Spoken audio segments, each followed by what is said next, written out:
നമ്മൾ ഈ നട്ടപ്പുറ വെയിലത്ത് വന്നിരിക്കുന്നത് ഷാർജ ജുബൈൽ ബസ് സ്റ്റേഷന് അടുത്തുള്ള അക്വേറിയം ഫിഷുകൾക്കും പെറ്റുകൾക്കും മാത്രമായിട്ടുള്ള ഒരു മാർക്കറ്റിലേക്കാണ്. അവിടെ ഇഷ്ടം പോലെ വെറൈറ്റി ഓഫ് ഫിഷുകൾ ഉണ്ടായിരുന്നു. നല്ല ഭംഗിയുണ്ടായിരുന്നു എല്ലാം കാണാൻ. മോശമില്ലാത്ത വിലയുണ്ട്. ഫിഷ് മാത്രമല്ല, അക്വേറിയത്തിന് വേണ്ട എല്ലാ എക്യുപ്മെൻറ്റ്സും അവിടെ ഉണ്ട്. നല്ല സ്വർണ്ണത്തിൻ്റെ കളറുള്ള ആമേന വേണ്ട 2 വാട്ടർ പ്ലാന്റിൻ്റെയും കൂടെ ആവശ്യമുണ്ടായിരുന്നു. മിലിക്കുട്ടിയും ദേവിയും ഭയങ്കര എക്സൈറ്റഡ് ആയി നടക്കുമായിരുന്നു. കാരണം അപ്പുറത്തൊക്കെ പെറ്റ് ഷോപ്പുകളാണ്.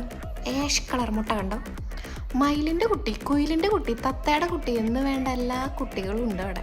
ഞങ്ങൾ പെട്ടെന്ന് തന്നെ ഇറങ്ങി. ഈ പുരുവയിൽ തീ കക്കണ വേപ്പിൻ്റെ തണലൊരു സുഖമായിരുന്നു. നമ്മൾ കുഞ്ഞു ഫിഷുകളാണ് കേട്ടോ വാങ്ങിച്ചത്. ഇന്നത്തെ താരം ഈ റിങ് സാൻഡാണ്. അത് വെച്ച് കൊടുത്തിട്ടുണ്ട്. മീനൊക്കെ ഇട്ട് കൊടുത്തിട്ടുണ്ട്. കുറച്ചും കൂടെ സാൻഡ് വാങ്ങിച്ചായിരുന്നു, അതും കഴുകി ഇട്ട് കൊടുത്തിട്ടുണ്ട്. ഈ റിങ് സാൻഡ് പമ്പ് കണക്ട് ചെയ്തപ്പോൾ ഇത്രയും പ്രതീക്ഷിച്ചില്ല കേട്ടോ. ഇന്നത്തെ താരം ഇവൻ തന്നെയാണ്.